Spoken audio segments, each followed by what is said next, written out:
भूर्भुवः स्वः तत्सवितुर्वरेण्यं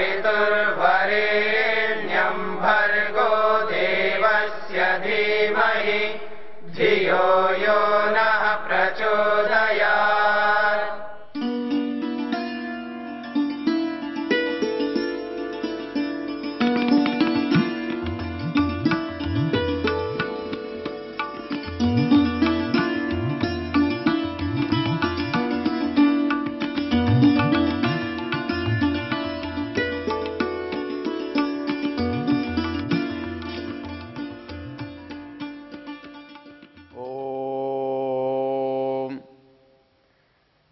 हम सभ्य बने, हम शिष्ट बने, हम संस्कारित बने, इसके लिए ऋषियों ने हमारा बहुत अच्छा मार्गदर्शन किया है। हम जिस पंक्ति की चर्चा कर रहे हैं, आचार्य अपने शिष्य को निर्देश दे रहा है, ये तत्र ब्राह्मणा सम्मर्षिणः तेषां त्वया आसनेन प्रश्वसितव्यम। अर्थात जो लोग मुझे बड़े मिलें, जो समाज में श्रेष्ठ हैं, पद में, योग्यता में, अनुभव में, आयु में, उनसे मुझे कैसा व्यवहार करना है, उनसे मुझे अच्छी वाणी बोलनी है और उनको मुझे ऊंचा आसन देना है।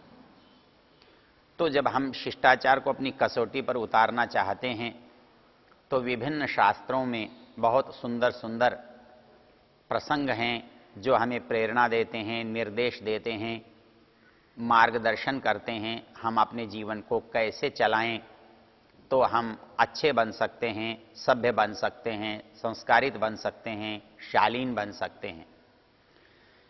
इसके लिए आचार्य चरक की एक बात मैं आपसे निवेदन करना चाहूँगा। चरक वैसे तो चिकित्सा का ग्रंथ है, लेकिन हमारे शास्त्रीय परंपरा में कोई भी ग्रंथ केवल एक बात को नहीं कहता है। उस बात के लिए एक व्यक्ति को जो जो करना चाहिए, जैसा जैसा करना चाहिए, उसका भी निर्देश प्रत्येक ग्रंथ में मिलता है। ऐसे ही चरक में केवल चिकित्सा का नहीं है, दर्शन का है, सृष्टि की रचना का है, जिससे शरीर की प्रकृति को समझा जा सकता है, वो सब कारण वहाँ पर उपस्थित होते हैं, बताए जाते हैं। वैसे ही शरीर के साथ मन कैसे प्रभावित होता है, मन कैसे रोगी होता है, शरीर से मन और मन से शरीर कैसे एक दूसरे को रोगी करते हैं, कैसे एक दूसरे को प्रभावित करते हैं, शरीर को स्वस्थ रखने के क्या उपाय हैं, मन को स्वस्थ रखने के क्या उपाय हैं, विकार होने पर कैसी चिकित्सा की जाती है, ये सब बातें विस्तार से कही हैं। उन सब विस्तार की चर्चा करने का अवसर तो नहीं है, किंतु उसमें दो जो विशेष अध्याय हैं, एक अध्याय स्वस्थ वृत्त कहलाता है और एक अध्याय सद्वृत्त कहलाता है। स्वस्थ वृत्त में एक मनुष्य की जीवनचर्या कैसी होनी चाहिए, उसके शरीर के स्वस्थ रखने के लिए किन नियमों की आवश्यकता है, उसे कैसे उठना चाहिए, कैसे सोना चाहिए, कैसे व्यायाम करना चाहिए, कैसे भोजन करना चाहिए, कैसे विश्राम करना चाहिए, आदि आदि, क्या वेशभूषा धारण करनी चाहिए, इन सब बातों की चर्चा उसके अंदर है। उसके दूसरे भाग में, जिसका नाम सद्वृत्त है, उसमें एक बहुत अच्छी चर्चा शिष्टाचार की है। क्योंकि सद कहते हैं सज्जन को, वृत्त कहते हैं आचरण को। अर्थात एक सज्जन व्यक्ति का आचरण कैसा होता है या क्या होना चाहिए, ये बात वहां बताई गई है। उस सारे की चर्चा करने का तो अवसर नहीं है, किंतु हम जिस शिष्टता की बात करने चल रहे हैं, हमारे अंदर संकोच या लज्जा के कारण पहल करने की योग्यता नहीं आती, या हम अपने अहंकार के वशीभूत होकर पहल करने का अवसर छोड़ देते हैं। ये दोनों ही बातें शिष्टता के विरुद्ध हैं। शिष्टता में सबसे बड़ी बात है सहजता। सहज सरल भाव से जो बात हम कहते हैं वो सबसे अनुकूल होती है, सबसे अच्छी होती है, वही सबसे शिष्ट होती है। तो उस शिष्टता को हम कैसे बनाएं, इस संकोच को कैसे तोड़ें और उस अहंकार से कैसे बचें। क्यों समाज में जितनी अशिष्टता है, जितना कुसंस्कार है, जितना अव्यावहारिकता है, जितनी असभ्यता है, उसके मूल में दो कारण हैं। या तो हम दुर्बल हैं, संकोची हैं, लज्जाशील हैं, अपने को अभिव्यक्त करने में असमर्थ हैं, हमारे अंदर न्यूनता रहती है, ये मानसिक दुर्बलता है, हमारे अंदर भय है, हमारे अंदर किसी कारण से हमारा कोई प्रभाव गलत पड़ जाएगा, लोग हमको नहीं कहेंगे, अच्छा नहीं बताएंगे, या जो बात हम कहना चाहते हैं वो नहीं कह पाएंगे, उसकी जो हमारी कमियों का भय हमें सताता है, उसके कारण हमारे मन में संकोच, लज्जा, भय ऐसे कारण पैदा होते हैं। और जो दूसरी ओर जब हम अपने को ज़्यादा बेहतर मानते हैं, अच्छा मानते हैं, श्रेष्ठ मानते हैं और दूसरे व्यक्ति को नगण्य करते हैं, तब हमारे अंदर अहंकार आता है और उस अहंकार के वशीभूत होकर भी हम अशिष्टता कर बैठते हैं। और प्रायः हमारे अंदर जो भी अशिष्टता होती है वो अज्ञान से कम होती है, अहंकार से अधिक होती है। आचार्य चरक ने एक बहुत सुंदर सूत्र लिखा है और वो सूत्र ये लिखा है कि ये दोनों बातों से कैसे बचा जा सकता है, अहंकार से भी कैसे बचा जा सकता है और अज्ञान और भय को भी कैसे दूर किया जा सकता है। उसके लिए उस शिष्टता की एक बहुत सुंदर कसौटी है और यदि उस कसौटी का हम पालन करें, उस कसौटी का यदि हम उपयोग करें तो अपने जीवन में हम शिष्टता के अच्छे शिखर को प्राप्त कर सकते हैं। वहाँ एक सुंदर सा वाक्य है, वो वाक्य है पूर्वाभिभाषी स्यात्। पूर्व कहते हैं पहले को, अभिभाषी कहते हैं सामने होकर बोलने को। कहता है कि सामने होकर पहले बोलना हमें आना चाहिए। अर्थात जब किसी व्यक्ति से हम मिलते हैं, प्रायः ये होता है कि हम यात्रा में जा रहे हैं, हमारे बगल में कोई व्यक्ति बैठा है, हम भी जाकर बैठ जाते हैं, वो भी बैठा रहता है, हम भी बैठे रहते हैं। हमारी यात्रा कुछ घंटों की हो सकती है, कुछ दिनों की हो सकती है और हम ऐसे के ऐसे उतर जाते हैं। हमें पता नहीं कि हमारे पड़ोस में कौन बैठा था और हमारे पड़ोसी को पता नहीं उसके साथ यात्रा किसने की है। हम अपरिचित, अनजान एक दूसरे के निकट आए और वैसे ही अनजान एक उतर गए। तो इसमें हमें क्या उपलब्धि हुई? हम संकोच से नहीं बोले या अहंकार से वह नहीं बोला, लेकिन परिणाम हमारे हाथ में कुछ भी नहीं आया। इसके लिए शिष्टता की कसौटी देते हुए आचार्य चरक कहते हैं, जीवन में आपको सभ्य बनना है, जीवन में आपको संकोच, लज्जा, भय से मुक्त होना है, जीवन में आपको अहंकार से छूटना है, अहंकार के बंधन से आप अपने आप को मुक्त करना चाहते हैं तो आपको एक काम करना होगा। और वो एक छोटा सा काम जिसकी हमें आदत डालनी होगी, अभ्यास डालना होगा, वो है जब कोई व्यक्ति हमसे मिलता है, जो कोई व्यक्ति हमारे पास आता है, हम किसी के यहाँ जाते हैं, तो ये प्रतीक्षा हमें नहीं करनी चाहिए कि ये व्यक्ति हमसे कुछ कहेगा, ये व्यक्ति हमसे बोलेगा और हम उसकी प्रतीक्षा में, वो हमसे छोटा है या हम उससे भयभीत हैं इसलिए हम नहीं बोल सकते या हम क्यों बोलें, ये धारणा हमारे मन में नहीं होनी चाहिए। तो क्या होना चाहिए? तो पूर्वाभिभाषी स्यात्, हम पहल करने वाले होने चाहिए, हमारे अंदर उत्साह होना चाहिए, हमारे अंदर उमंग होनी चाहिए। हम जिस भी व्यक्ति से मिलें उसके साथ पहले बोलें, उसके साथ हमारा हाथ हमारा पहले आगे बढ़ना चाहिए। तो ये जब बात हम करते हैं तो निश्चित रूप से इसका हमारे व्यक्तित्व को लाभ मिलता है, हमारे व्यक्तित्व पर इसका प्रभाव पड़ता है। हमारे अजमेर के पड़ोस में एक गांव के ठाकुर जी, ठाकुर साहब थे। वो ठाकुर साहब तो स्वाभाविक है कि गांव के बड़े हैं तो लोग उनको नमस्ते करेंगे, लेकिन एक दिन एक मजदूर जो जा रहा था, उसी गांव का रहने वाला था, वो उसको ध्यान नहीं आया कि सामने से ठाकुर साहब आ रहे हैं और वो अपने ध्यान में जा रहा था, लेकिन ठाकुर साहब ने उसको नाम से पुकारा और कहा, भाई नमस्ते। वो व्यक्ति बहुत विचलित हो गया, वो दुखी हो गया। जब लोगों ने पूछा कि भाई तू क्यों दुखी है, क्यों उदास है, वो कहने लगा, जी जीवन में पहली बार मैं पराजित हो गया, पहली बार मैंने हार खाई। क्यों? कि बोले मैंने अपने जीवन में कभी भी किसी को भी पहले बोलने का अवसर नहीं दिया, पहल करने का अवसर नहीं दिया, और आज तो ठाकुर साहब ने मेरे से पहल कर ली, मेरे से बाजी मार ली और मैं इस अपने व्यवहार में पराजित हो गया। मतलब जब हम किसी के प्रति उत्सुक रहते हैं तो हमारा अहंकार समाप्त हो जाता है। जब किसी के प्रति हम पहल कर सकते हैं तो हमारा संकोच और लज्जा का और भय का जो संदेह का वातावरण है वो भी समाप्त हो जाता है। इसलिए एक नियम है कि जब हम किसी से बोलें तो पहले बोलें, उसको बोलने का अवसर दें।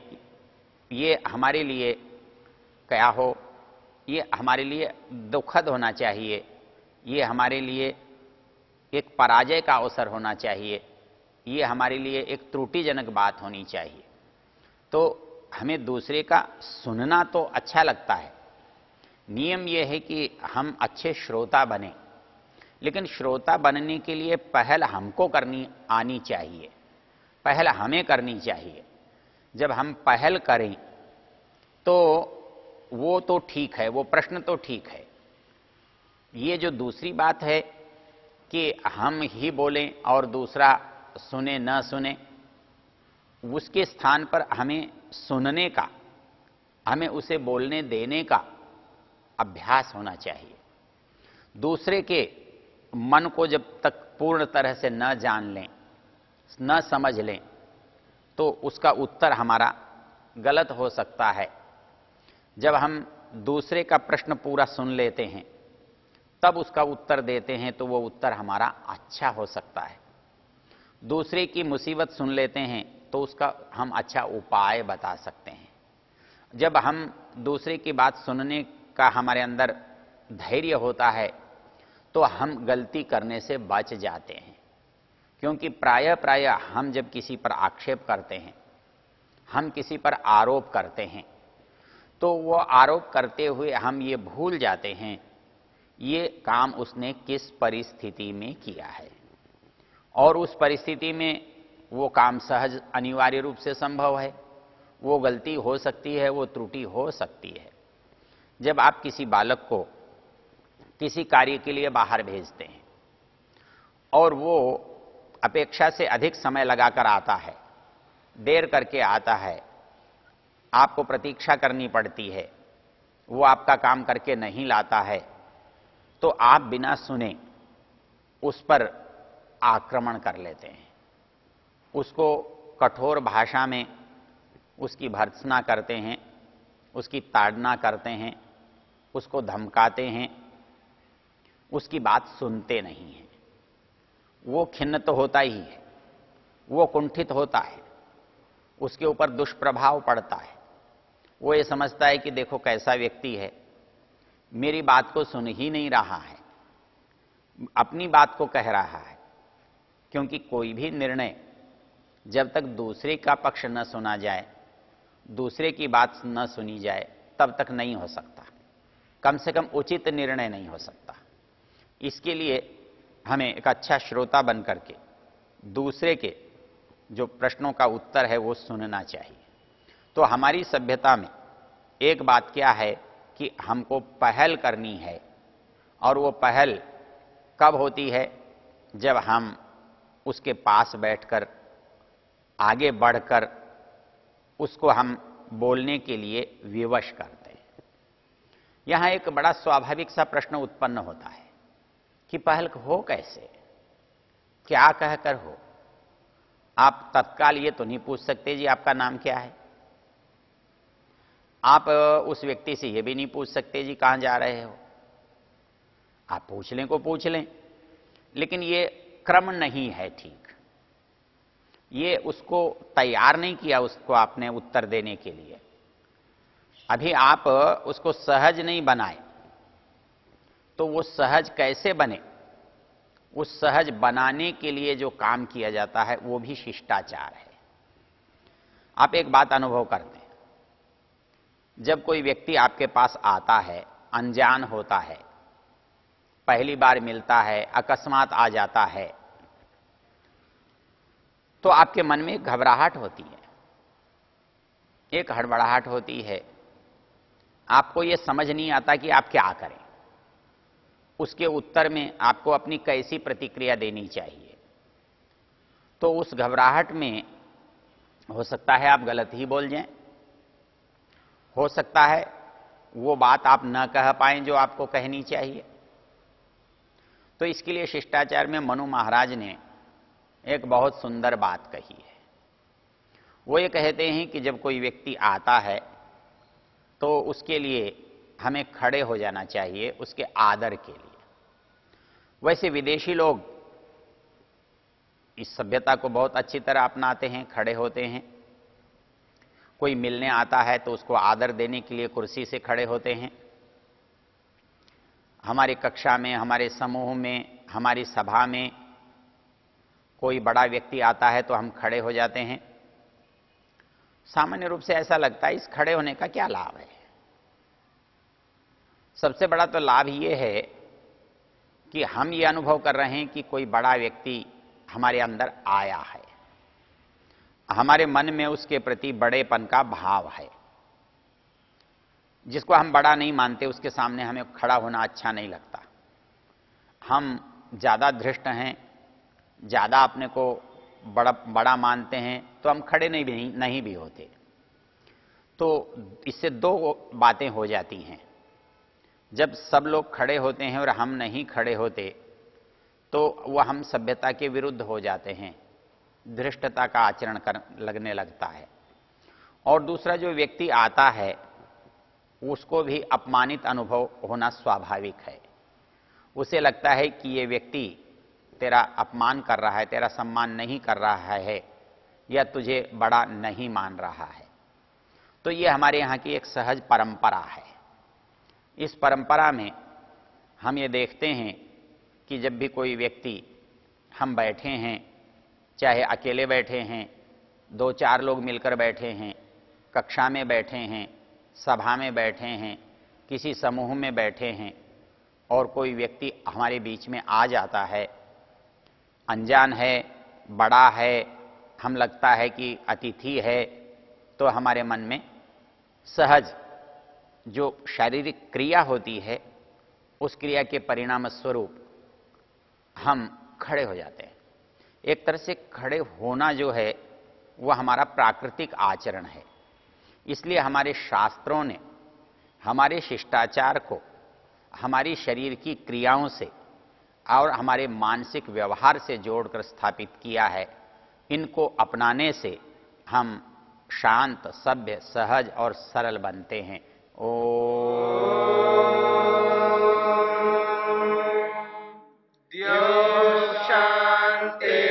शांतिरंतरिक्षं शांतिः पृथिवी शांतिरापः शांतिरोषधयः शांतिः वनस्पतयः शांतिर्विश्वे देवा शांतिर्ब्रह्म शांतिः सर्वं शांति शांतिरेव शांति क्षमा शांतिरेधि। ओम शांति शांति शांति।